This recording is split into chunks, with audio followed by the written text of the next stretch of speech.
नमस्कार दोस्तों,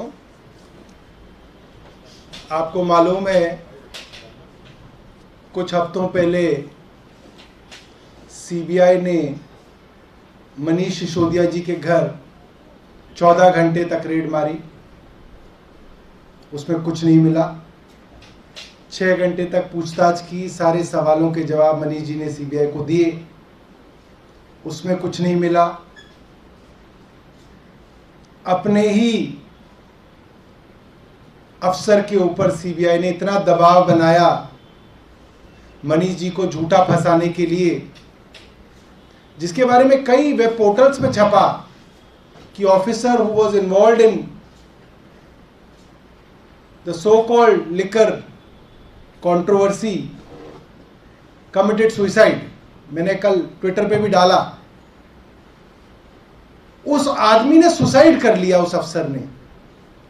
और सीबीआई ने बाद में उसको डिसोन कर दिया कि वो अफसर तो इसमें काम ही नहीं करते थे, जबकि अखबारों के अंदर रिपोर्ट है और कई मीडिया चैनल्स पे उस दिन ये खबर चली जहां पे हमने देखा कि इसकी केस से जुड़े हुए, लिकर कंट्रोवर्सी से जुड़े हुए अफसर ने सुसाइड किया, मगर इनको कुछ नहीं मिला।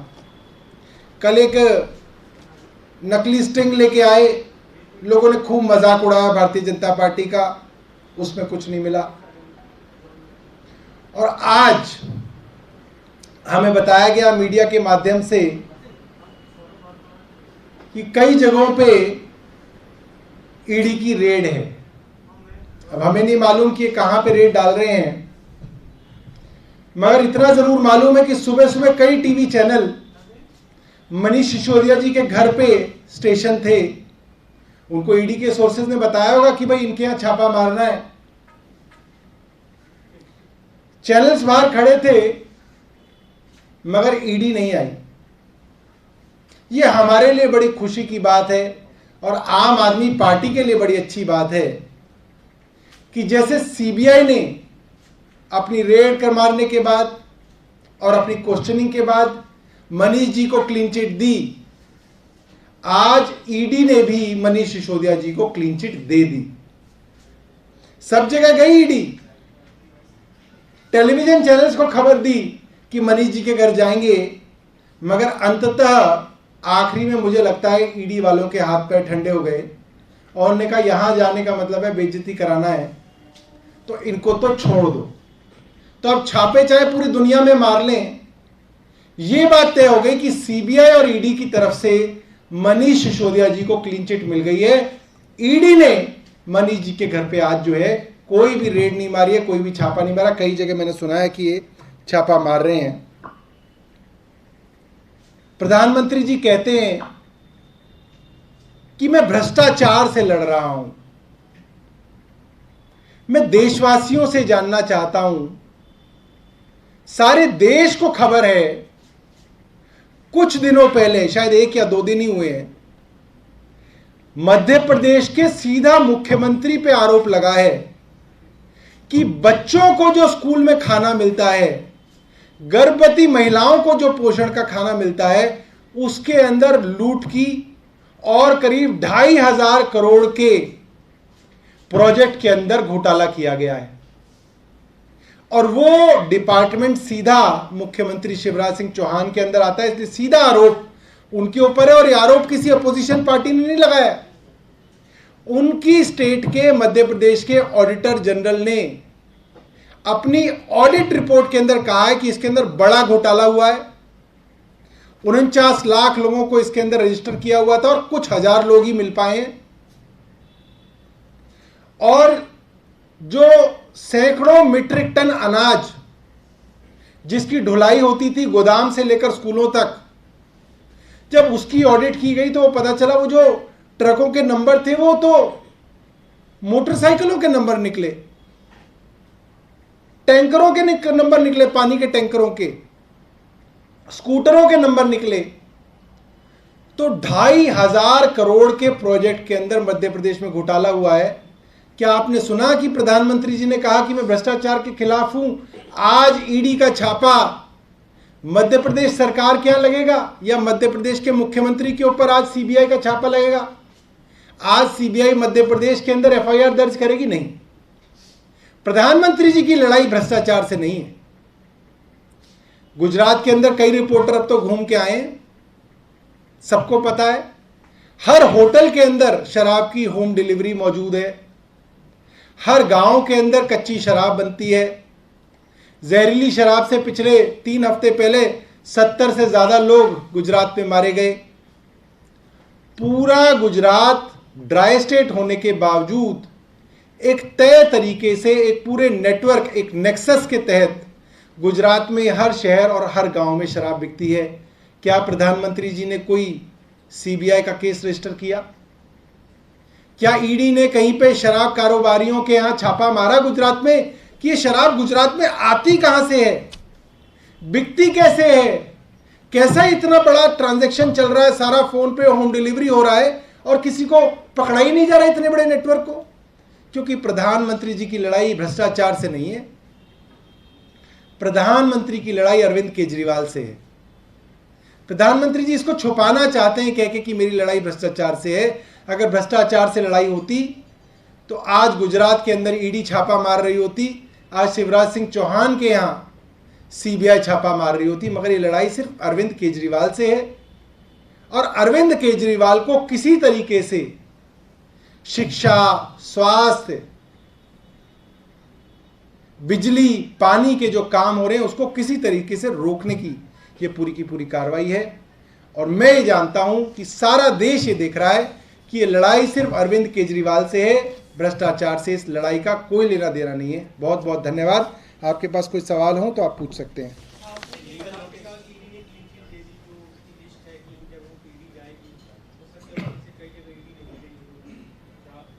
अरे भैया, मुख्य आरोपी के घर ही नहीं गई ईडी।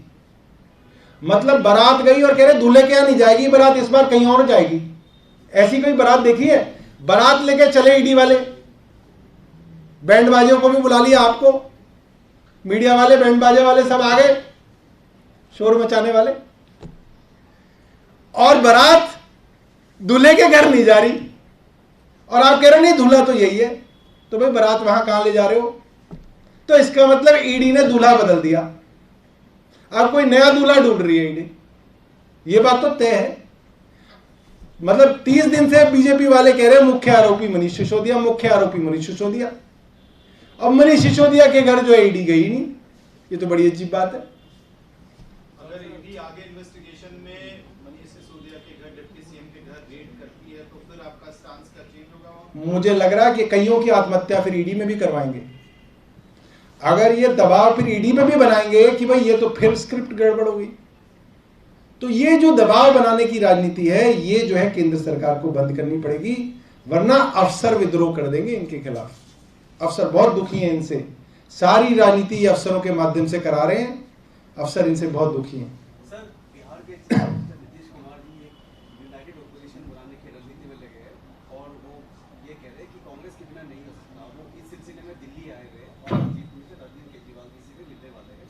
इस यूनाइटेड ऑपोजिशन के आइडिया पे आम आदमी पार्टी का क्या कमेंट है, क्या स्टैंड है? देखिए, हम तो चाहते हैं इंडिया अगेंस्ट बीजेपी होना चाहिए, अपोजिशन अगेंस्ट बीजेपी नहीं, इंडिया अगेंस्ट। पूरे भारत को खड़ा करो भारतीय जनता पार्टी के खिलाफ, इनसे सब लोग दुखी हैं, किसी को भी छोड़ना नहीं है, पूरे भारत को इकट्ठा होना है।